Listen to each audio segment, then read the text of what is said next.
starting off with a disclaimer. If you're clicked on this video to hear me review The Room, you're in the wrong place. This is The Room, the movie with Tommy Wiseau. Mispronounced that. This is Room, also a movie with Brie Larson in it, but it's also a book by Emma Donoghue.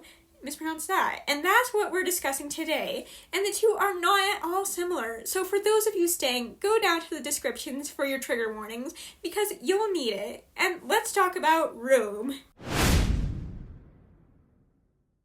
Room follows Jack and his ma as they escape the room they've been trapped in for the past 7 years. At least Ma, who is named in the movie but not the book, so I will refer to her as Ma, has been there for 7 years. The book starts out on Jack's 5th birthday. Jack and his Ma wake up and go through their morning routine, having breakfast, taking a bath, doing their exercise, and making a birthday cake for Jack. And normally describing a character's daily routine is bad writing. It's boring. No one cares what your protagonist has for breakfast. And it's an especially bad way to start a book. You want to start a book with action, not with characters waking up. But this book breaks those rules nicely because Room is such a strange liminal space, and it's interesting watching these characters exist in Room. And it helps that Jack is the narrator. The author doesn't shy away from poor grammar and spelling mistakes that a 5-year-old would make, and it helps immerse us in Jack's world and see things from the eyes of a 5-year-old. I'm 5. Right. Anyway, they go through their normal routine, which ends with Ma putting Jack in a wardrobe in preparation for her captor, who she and Jack call Old Nick, since they don't know his name, to come. And can I just say, if this book wasn't disturbing before, it is when Old Nick comes. He's just a creepy, awful character, but seeing the steps Ma takes to try and hide Jack from him in their small space and hearing their interaction is unsettling. And it's made worse when, instead of Jack counting sheep to fall asleep, he counts the creaks the bed makes when Old Nick is assaulting Ma. But Old Nick doesn't stay during the day, but him coming at all does cue him into the fact that it's Jack's birthday. And the next night, when he comes back, he brings a toy Jeep as a present for Jack, which Jack loves because he's a 5-year-old boy, and Ma hates, but she doesn't take it away from Jack. And I really have to hand it to Ma. She is the reason I put this video out around Mother's Day, because she is an incredible mother. There are so many little things she does to protect Jack, like keep mice out of the room, and meticulously clean everything, since Jack basically has no immune system. And she has him run around so his muscles can grow, and limits his TV time so his mind will develop. She even breastfeeds him still, which is both a sign of how bizarre their situation is, but also a testament to her love, because they don't have enough to eat. It's not good for her to give away precious calories like that, but she does it. And another thing she tries to do to protect Jack is tell him that Room is the whole world. He knows about outer space as a concept, but he thinks everything he sees on TV, like dogs, cars, trees, are as real as Dora, and that ends up becoming a problem when it becomes apparent they need to leave Room. In these chapters, Ma comes clean to Jack about everything, the truth about what is and isn't real, and she does this because she knows they need to escape. Old Nick has lost his job, and that means he's not going to have the means to keep taking care of himself and Jack and Ma. That's a weird way to put it. He's taking care of his kidnap victim, but Ma knows she relies on him for food and knows if he doesn't have money, he won't be feeding them. So Ma tries to tell Jack that the world is real and she's been lying to him, but now she's unlying. And it doesn't go well. Jack doesn't want to believe her, and they end up having a big fight. But Ma is persistent, and Jack starts to grasp it while she tries to come up with an escape plan. And in the end, there's a series of events that gives her an idea.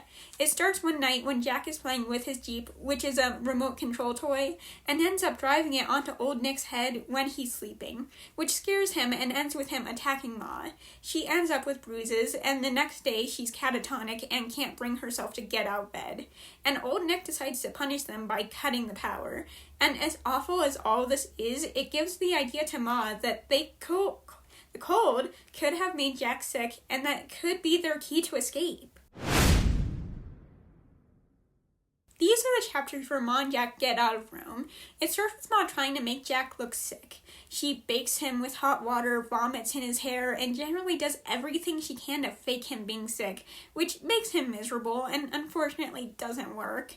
When Old Nick comes back, Ma tries to convince him to take Jack to a doctor, where Jack would slip a note to the doctor telling them their situation.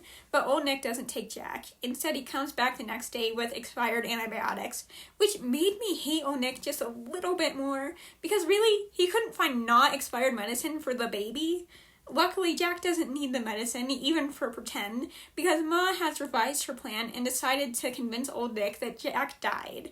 Poor Jack, on top of just being gross and smelly, he now gets rolled up in a nasty old rug. But this time it works, and old Nick takes Jack.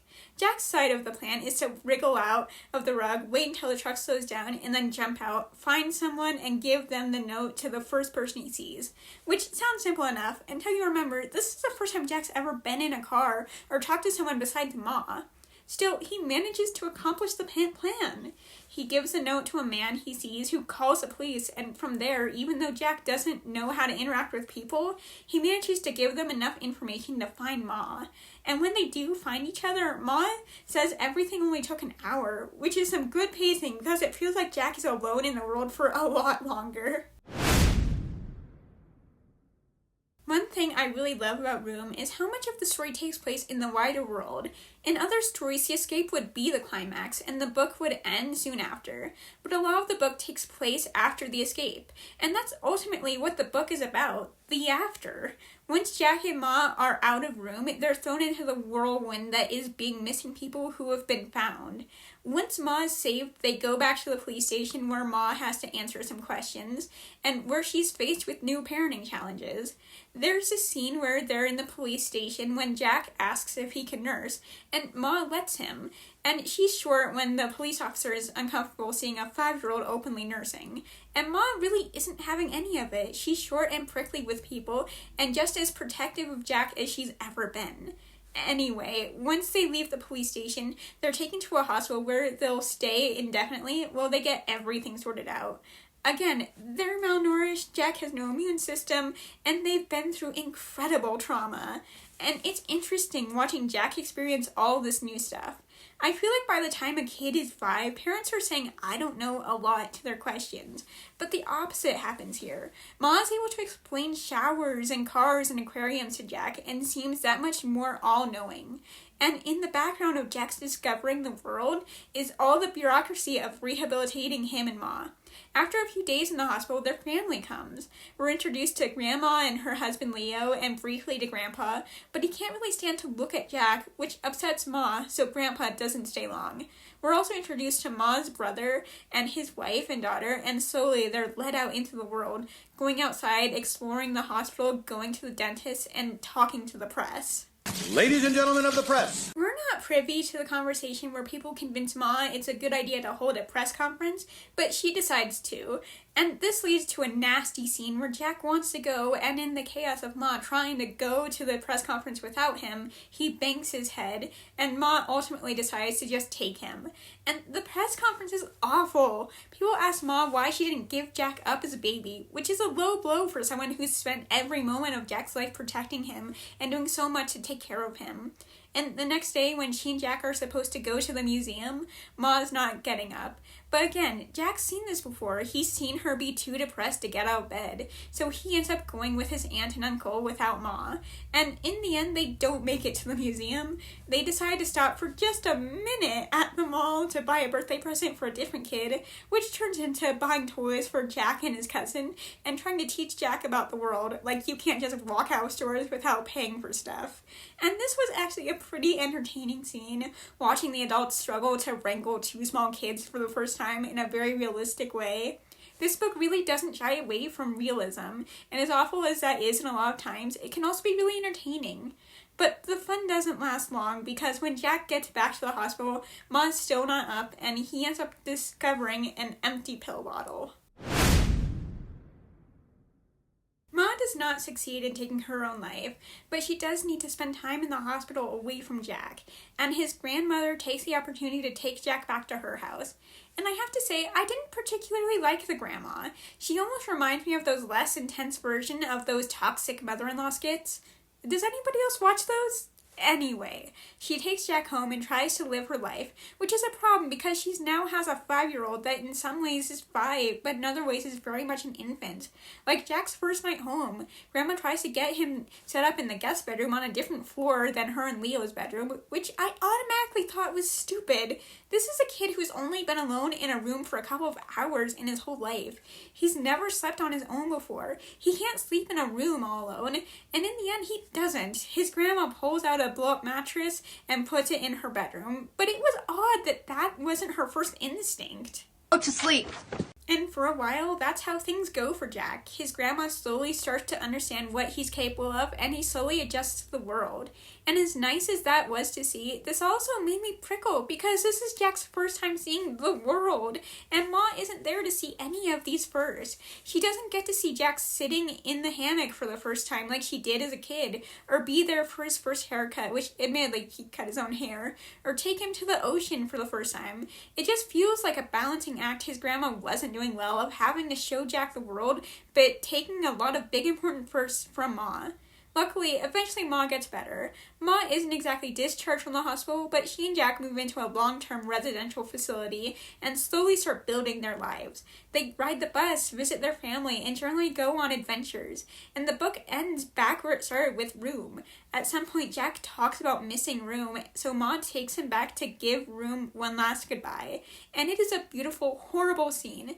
And it's another testament to Ma's strength, that she was willing to go back there so her son could get some closure. Closure. Overall, I liked Room. It's not a book I could read just any time, or again, probably within this decade, because jeez. Seriously, as much as I like this book, it is intense and definitely not for everyone. But this book does an amazing job of showing the nitty-gritty realness of something so horrific to the innocent eyes of a child.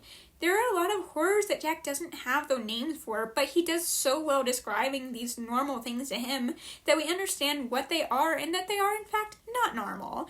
And that's what was really cool to me about Room. Writing child characters is hard, and this book definitely isn't perfect about it. The grammar and spelling mistakes may be intentional, but they were jarring.